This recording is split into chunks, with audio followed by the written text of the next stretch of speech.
तुम्हारे ये पांचों पितामह इस बात पर विवाद कर रहे हैं पुत्र कि इस युद्ध में विजय किसके कारण प्राप्त हुई।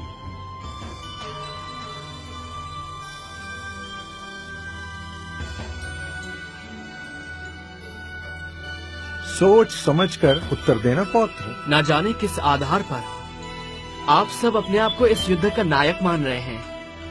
आप में से कोई भी नहीं है। इस युद्ध के एक ही महानायक हैं, मेरे गुरुदेव श्री कृष्ण।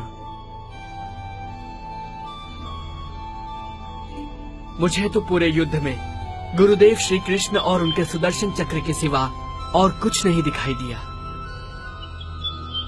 गुरुदेव श्री कृष्ण केवल दादा अर्जुन के सारथी नहीं, इस महायुद्ध के सारथी थे कृष्ण, केवल श्री कृष्ण।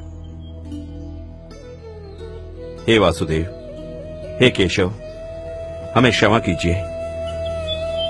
अहंकार विवेक का शत्रु होता है। युद्ध में यदि आप हमारे साथ ना होते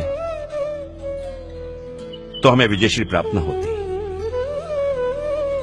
हे शीशदानी, इस युद्ध ने अन्यायी कौरवों को दंड दिया, पांडवों को हस्तिनापुर का राज्य दिया, मानवता को शांति दी, किंतु इस युद्ध ने तुम्हें क्या दिया पुत्र? आपके हृदय में स्थान। हे नारायण, ये आप भली भांति जानते हैं। मुझे अपने कर्म का कोई पुरस्कार नहीं चाहिए। हे निष्काम कर्मयोगी, तुम्हारे कर्म का पुरस्कार तो मैं तुम्हें दूंगा। कलयुग में तुम मेरे ही नाम से जाने जाओगे और मेरी सारी शक्तियां तुम में निहित होंगी।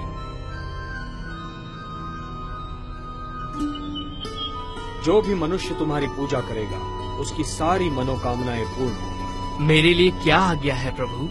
पुत्र, कलयुग का प्रसार बढ़ते ही तुम खाटू नाम के स्थान पर प्रकट हो जाना। वहां की भूमि अत्यंत पवित्र और पावन है। खंडेला का राजा अत्यंत धार्मिक प्रवृत्ति का है। जब तक यह पृथ्वी है पुत्र, जब तक सूर्य चंद्रमा है, जब तक ये सारे नक्षत्र हैं, तुम लोगों के लिए पूजनीय और वंदनीय होगे। तुम्हारे शीश की पूजा होगी पुत्र। तुम शाम नाम से जाने जाओगे और हारे का सहारा बनोगे। ओम नमो भगवते वासुदेवाय। कीर्तिमान भव।